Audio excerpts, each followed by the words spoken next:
9 forecast.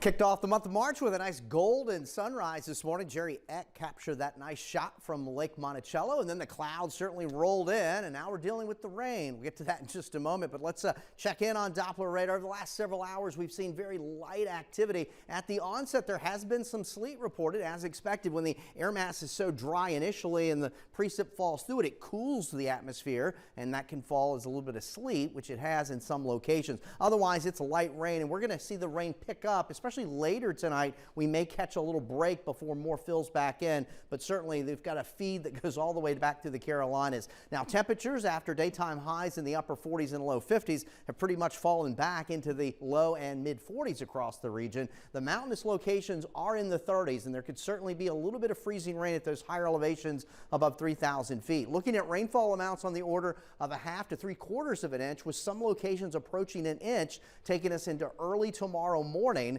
As we take a look at those overnight lows, they'll kind of hang out in the low 40s across much of central Virginia, upper 30s in the Shenandoah Valley. The rain will become steadier late tonight and early tomorrow morning. There's your planner for Saturday. Still some leftover showers in the morning. Mid to late morning, we're just left with the clouds and areas of fog.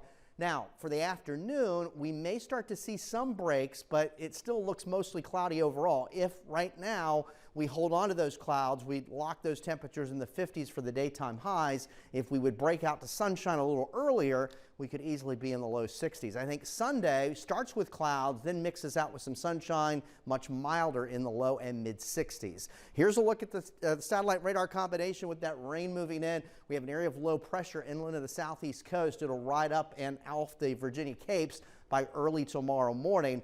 And of course, areas farther to the south and west saw the rain earlier. It's really raw with temperatures only around 40. This is a separate system, but it's impactful. The Sierras are getting plastered with their biggest snow so far of the season, the Cascades as well. But you're talking about above 5,000 feet in elevation, 5 to 10 feet of snow. This is a system we're dealing with. It'll come and go. Again, I mentioned earlier the areas that saw rain this morning. Look at these temperatures. Only 40 in Charlotte, only 42 in Atlanta. Pretty raw.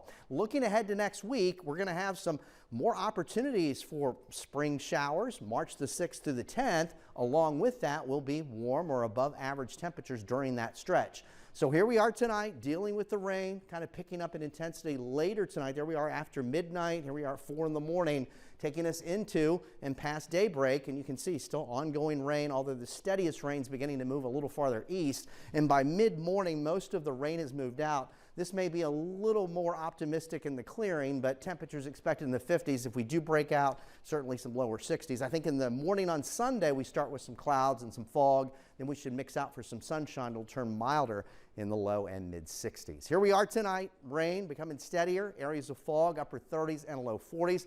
A look at the Michael and Son 7-day forecast. This first weekend of March, showing you after the rain tomorrow, we'll start to see temperatures come up on Sunday, more so on Monday. Monday's really the pick of the week, as we have temperatures in the upper 60s, maybe near 70, but more rain opportunities, especially late Tuesday, Wednesday, and the late week. Welcome March. We're only, again, meteorological start to spring. Of course, the spring equinox occurs on the 19th of this month. Eric, thank you. Thank you so much.